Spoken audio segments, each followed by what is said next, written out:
জামায়াতে ইসলামীর সাবেক সহকারী সেক্রেটারি জেনারেল ও সুপ্রিম কোর্টের জ্যেষ্ঠ আইনজীবী ব্যারিস্টার আব্দুর রাজ্জাক আর নেই।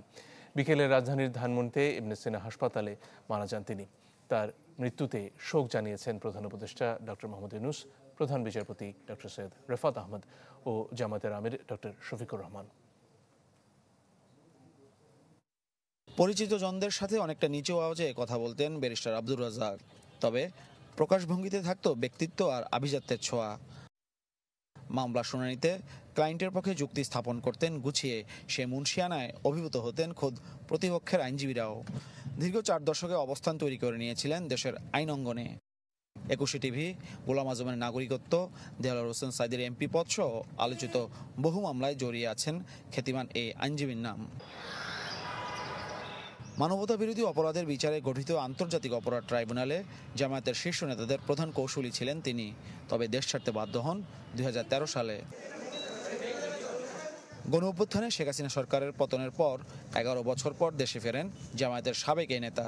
ভূমিকা রাখতে চেয়েছিলেন রাষ্ট্র বিনির্মাণে, কিন্তু শরীরটা ঠিক সায় দিচ্ছিল না। ক্যান্সারের অসুস্থতা নিয়ে গেল মাসেই তাই ভর্তি হতে হয়েছিল রাজধানীর ধানমন্ডির ইবনে সিনা হাসপাতালে। সেখানে রোববার পাড়ি জমালেন অন্য আলোয়। আজকে বিকালে 4:10 আমার আব্বা ব্যারিস্টার আব্দুর রাজ্জাক ইন্তেকাল করেছেন। ইন্না লিল্লাহি ওয়া ইন্না ইলাইহি রাজিউন। আপনারা সবাই ওনার জন্য দোয়া করবেন।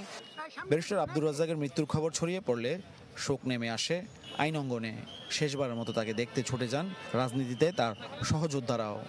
তার পেশাগত দায়িত্বের বাইরে গিয়েও তিনি অনেক কিছু করেছেন, যেটা আমাদেরকে চিরদিনের জন্য ঋণী করে রেখেছে। তার এই সমস্ত ঋণ পরিশোধ করার কোনো শক্তি বাংলাদেশ জামাত ইসলামের নেই। মাটির একটি পর্দা গোটা দুনিয়া থেকে তাকে বিচ্ছিন্ন করে ফেলবে, কিন্তু আমরা আল্লাহকে সাক্ষী রেখে বলতে চাই, আমাদের হৃদয়ের সাথে তার সম্পর্ক কখনো বিচ্ছিন্ন হবে না। আমাদের হৃদয়ের এই সম্পর্ক বহাল থাকবে। বাংলাদেশের আইনের ক্ষেত্রে তার যে বিরাট ভূমিকা উনি রেখেছেন, সেজন্য আমরা মনে করি যে এই দেশ এবং আইন অঙ্গন তাকে দীর্ঘদিন স্মরণে রাখবে। 1949 সালের 31 ডিসেম্বর সিলেটের বিয়ানীবাজারে জন্মগ্রহণ করেন ব্যারিস্টার রাজ্জাক। অনার্স ও মাস্টার্স শেষে 1980 সালে বারেট ল করেন যুক্তরাজ্যের লিঙ্কনস ইন থেকে। 1985 সালের নভেম্বর পর্যন্ত লন্ডনে আইন পেশায় যুক্ত ছিলেন তিনি। পরে 1986 সালে দেশে ফিরে প্র্যাকটিস শুরু করেন সুপ্রিম কোর্টে।